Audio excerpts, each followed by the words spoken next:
हिंद। आज हम लोग पढ़ेंगे पॉलिटी। पॉलिटी में पढ़ेंगे राष्ट्रपति, अनुच्छेद पढ़ेंगे आर्टिकल राष्ट्रपति की। राष्ट्रपति का चुनाव कैसे होता है, राष्ट्रपति के चुनाव में कौन कौन भाग ले राष्ट्रपति के चुनाव में कौन कौन भाग ले सकते हैं, राष्ट्रपति का चुनाव कैसे किया जाता है, और राष्ट्रपति का कार्य क्या क्या होता है, उसकी राष्ट्रपति की शक्तियाँ क्या क्या होती है। तो आज हम लोग स्टार्ट करते हैं राष्ट्रपति। भाग 5, पॉलिटी में भाग 5, जिसको बोलते हैं संघ, सेंट्रल।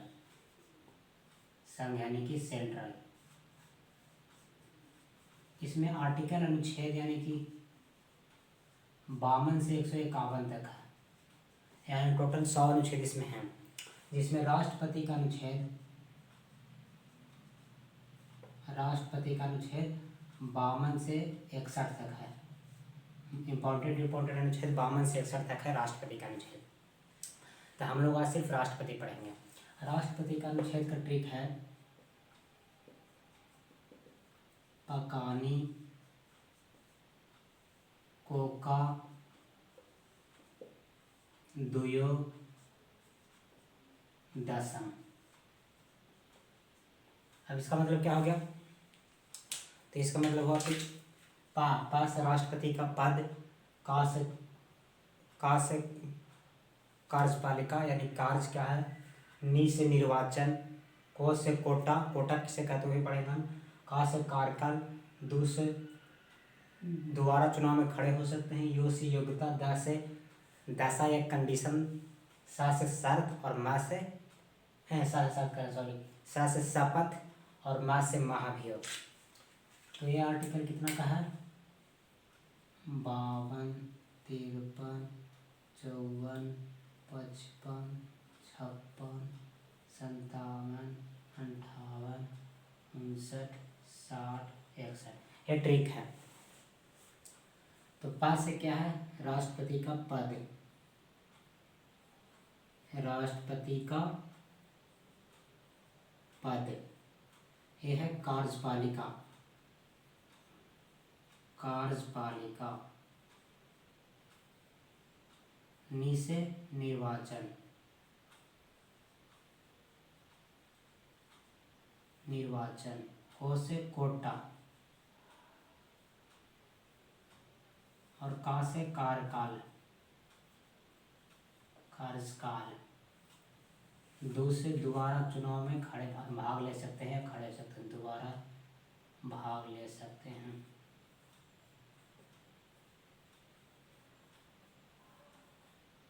यो से योग्यता, योग्यता, और द से दशा या कंडीशन, शर्त, और स से शपथ, और मा से महाभियोग, अभियोग। ये हमने लिख दिया। तो अब हम बारी बारी से पढ़ते हैं। अनुच्छेद 52 में क्या है? राष्ट्रपति का पद। राष्ट्रपति का पद ब्रिटेन से लाया गया है। जो राष्ट्रपति का पद है वह ब्रिटेन से लाया गया है। अब हमारे भारत का संविधान का एक बहुत बड़ा खूबसूरती है कि जहाँ से जो भी अच्छा बात लगा वहाँ से उठाकर भारतीय संविधान में बैठा दिया गया है। जैसे राष्ट्रपति का पद ब्रिटेन से लाया गया है, मौलिक अधिकार आयरलैंड से लाया गया है, मौलिक अधिकार आयरलैंड से, मौलिक अधिकार अमेरिका से लाया गया है,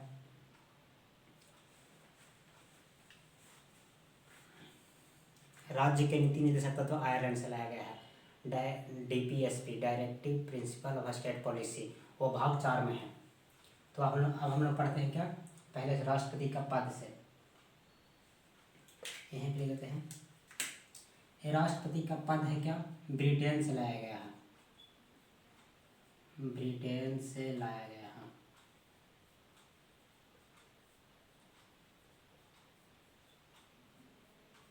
राष्ट्रपति का पद है जो ब्रिटेन से लाया गया है। राष्ट्रपति का पद, राष्ट्रपति किसी देश में राष्ट्रपति क्यों रहते हैं? तो वह विदेश में, जैसे में विदेश में किसी का राजदूत है तो वहाँ राजदूत को भेजने के लिए राष्ट्रपति का पद इसलिए बनाया गया है कि प्रधानमंत्री का और जो औपचारिक काम हो वह राष्ट्रपति कर दे। जैसे दूसरा हम देखेंगे कार्यपालिका। तो ये जो कार्यपालिका है राष्ट्रपति औपचारिक कार्यपालिका है, राष्ट्रपति औपचारिक कार्यपालिका। इनको जो शक्ति मिली हुई है राष्ट्रपति को, वो औपचारिक शक्ति मिली हुई है, वास्तविक शक्ति नहीं है। वास्तविक शक्ति तो प्रधानमंत्री के पास रहता है, यह सिर्फ सिग्नेचर करते हैं राष्ट्रपति सिर्फ सिग्नेचर करते हैं, यह औपचारिक इनके पास शक्ति है। वास्तविक शक्ति तो प्रधानमंत्री के पास रहता है। तो यह हो गया क्या, कार्यपालिका, यानी इनके पास औपचारिक कार्यपालिका है, यह सिर्फ दस्तखत कर सकते हैं, सिग्नेचर कर सकते हैं। अब यह होता है निर्वाचन। तो हम इसको निर्वाचन देखते हैं कि कैसे होता है।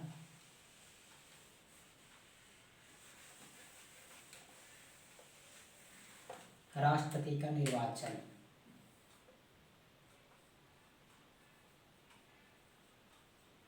राष्ट्रपति का निर्वाचन एकल अनुपातिक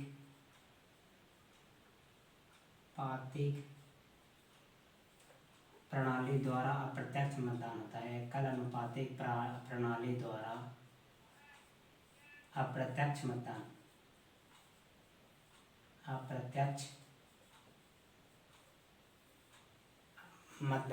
तब एकल अनुपातिक प्रणाली द्वारा कैसे मतदान होता है?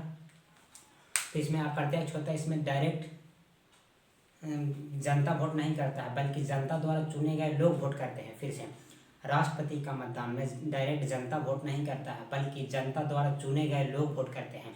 जैसे हम लोग MP को चुनते हैं, विधायक को चुनते हैं, वो लोग वोट करते हैं राष्ट्रपति के पद में, राष्ट्रपति का पद। और एकल अनुपातिक क्या है? तो इसमें क्रमबद्ध तरीका से होता है कि हम इनको 1 नंबर पे रखेंगे, 2 नंबर पे रखेंगे, 3 नंबर पे। जैसे मान लीजिए कि राष्ट्रपति के चुनाव में 3 व्यक्ति खड़े हुए हैं, A, B, C, और कोई व्यक्ति वोट देने गया, तो उसका मान है कि हम उसमें सभी को वोट देना हो रहा था, सभी पर, ये नहीं कि एक ही पर, सभी लोग पर वोट देना होता है। मान लीजिए कि मैं पहले इसको 2 नंबर पे रखूँगा, इसे 1 नंबर पे, और इसको 3 नंबर पे। एक और व्यक्ति गया, उसका 1 नंबर पे रखा, 2 नंबर पे, 3 नंबर पे, और एक और व्यक्ति गया, उसका भी, उसने भी 2 नंबर पे इसका रखा, 3 और 1। और जब रिजल्ट हुआ तो पहले देखा जाएगा कि एक ज़्यादा किसके पास है, तो एक तीनों के पास है, तो एक तीनों के पास है, तो तीनों बराबर हो गया अभी। अब देखा जाएगा कि दो है ना, एक प्राइमरी व्यक्ति एक ज़्यादा पसंद करता है तीनों को।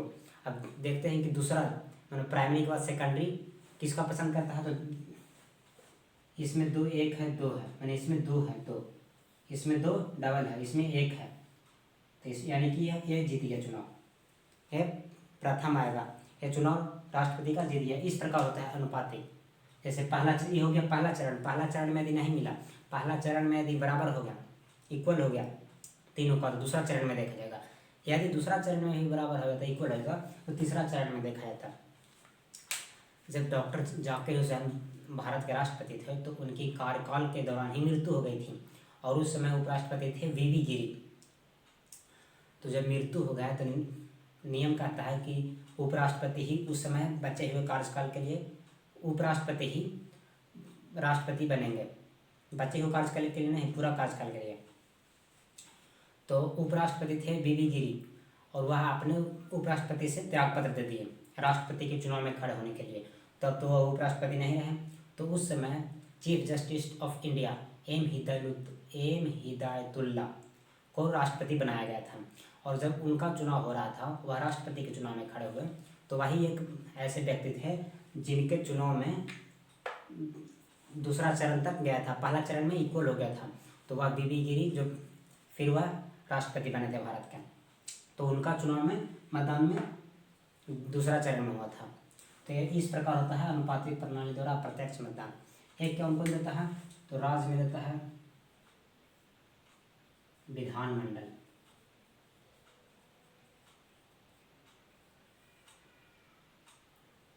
राज्य में विधानमंडल, और देश में संसद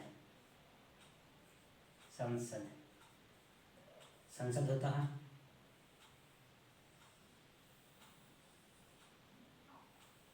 तो इसमें 2 तरह के होते हैं, एक विधानसभा होता है, एक विधान परिषद। विधानसभा और एक होता है विधान परिषद।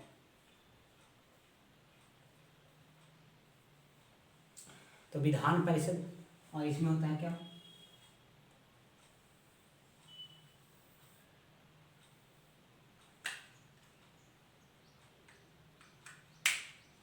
और इसमें क्या होता है,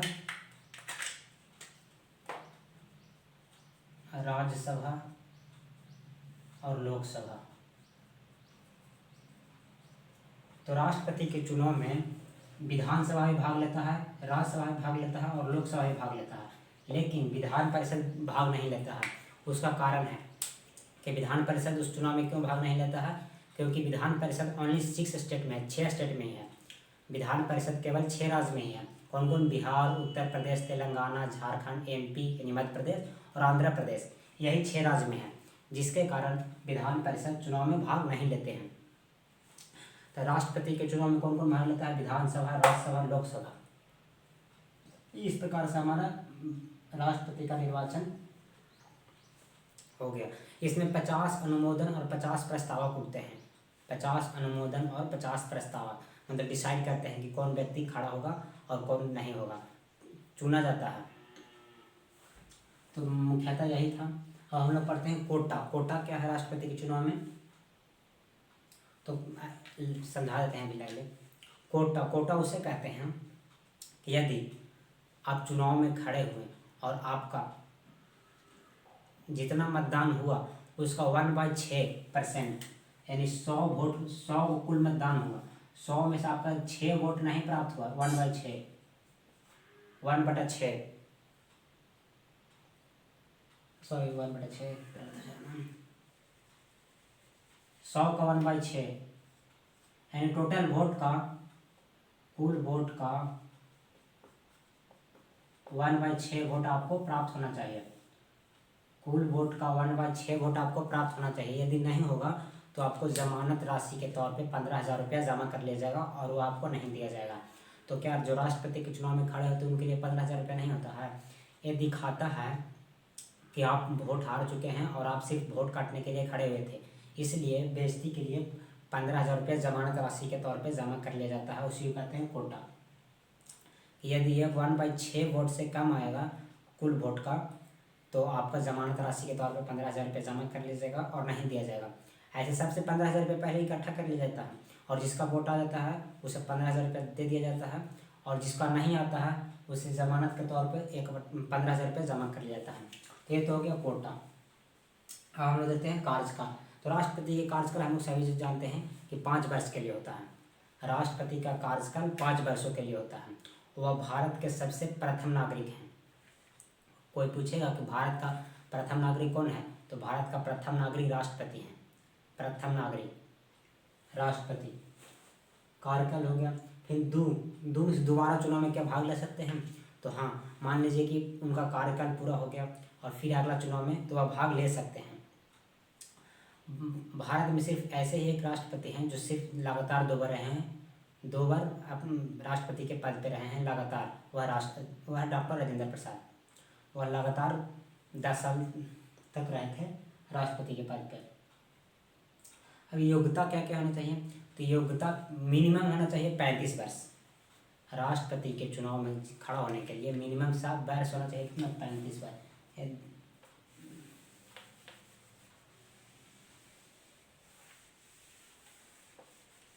राष्ट्रपति के चुनाव में खड़े होने के लिए योग्यता, आर्टिकल 58 है जिसमें है योग्यता। मिनिमम 35 ईयर्स, 35 साल होना चाहिए। योग्यता क्या है, 35 साल होना चाहिए। वह भारत का नागरिक हो, भारत का नागरिक होना चाहिए। वह भारत का नागरिक होना चाहिए। उम्र 35 साल होना चाहिए और लाभ के पद पर नहीं होना चाहिए। लाभ के पद पर नहीं होना चाहिए। योग्यता यही होनी चाहिए, यानी कि आप किसी लाभ के पद पर सरकारी नौकरी में हैं तो आप राष्ट्रपति के चुनाव में भाग नहीं ले सकते हैं। ये हो गया योग्यता। फिर आर्टिकल 59 क्या बोलता है कि 10 यानी कंडीशन क्या क्या नहीं होनी चाहिए, शर्त। ये इसमें नहीं आएगा, ये इसमें आएगा। क्या क्या आपके पास योग्यता में से होता है कि क्या क्या आपके पास होना चाहिए और दशा में से कंडीशन मिस होता है कि क्या क्या आपके पास नहीं होना चाहिए। योग्यता दशा में, तो दशा शर्त में क्या होना चाहिए कि पागल नहीं होना चाहिए, दिवालिया, दिवालिया में कर्ज, दिवालिया में होता है कि आपके पास बहुत सारे पैसे का कर्ज नहीं होना चाहिए। ये नहीं कि आपके पास कर्ज, पूरा कर्जदार हैं, किसी से पैसे बहुत सारे करोड़ में ले चुके हैं और जब आप राष्ट्रपति बने तो सरकार के, देश के हित के पैसे वाला आप कर्ज भरने में लगे हुए हैं, तो आप कर्जदार, मैंने आपके ऊपर कर्ज नहीं होना चाहिए। पागल, दिवालिया नहीं होनी चाहिए, लाभ के पद पर नहीं होना चाहिए, लाभ के पद पर नहीं होनी चाहिए। इस प्रकार दशा और कंडीशन शर्त है। फिर है क्या 60 में, ये तो 60 सॉरी 58 में क्या है योग्यता, 59 में दशा, हाँ 60 में है शपथ। शपथ, तो शपथ क्यों दिलाते हैं चीफ जस्टिस ऑफ इंडिया, मुख्य न्यायाधीश।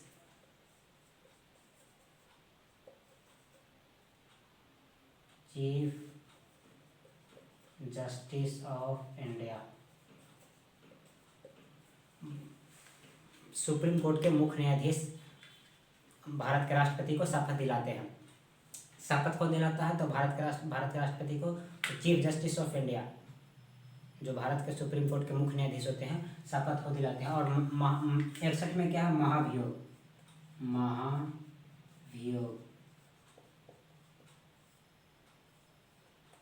महाभियोग क्या होता है, तो राष्ट्रपति यानी महाभियोग तब लगाया जाता है। महाभियोग पहले होता क्या है, तो महाभियोग ऐसी प्रक्रिया है जो उसी को पद से हटाया जा सकता है।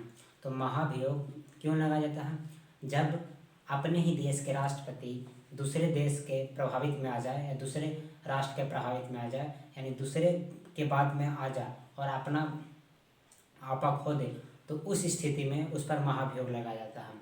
और वह महाभियोग राज्यसभा से शुरू होता है।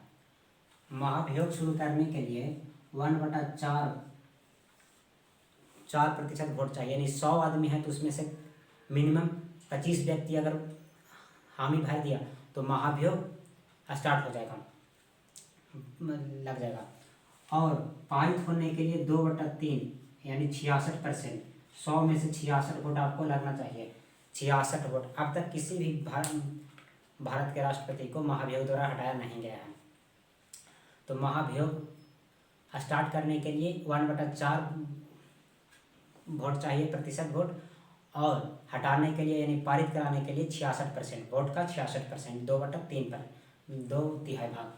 तो इस प्रकार से हमारा राष्ट्रपति का अनुच्छेद पूरा कंप्लीट हो गया 61 तक। फिर से एक बार सुनाते हैं। 52 में है राष्ट्रपति का पद, 53 में कार्यपालिका के कार्य क्या क्या हैं, 54 में निर्वाचन एकल अनुपातिक प्रणाली प्रत्यक्ष मतदान द्वारा होता है, 55 में कोटा, 56 में कार्यकाल 5 वर्ष का होता है, 57 में दोबारा चुनाव में भाग ले सकते हैं, 58 में योग्यता, 59 में दशा कंडीशन क्या नहीं होना चाहिए, 60 में शपथ और 61 में महाभियोग। इस प्रकार से हमारा राष्ट्रपति का अनुच्छेद कंप्लीट हो गया। जय हिंद।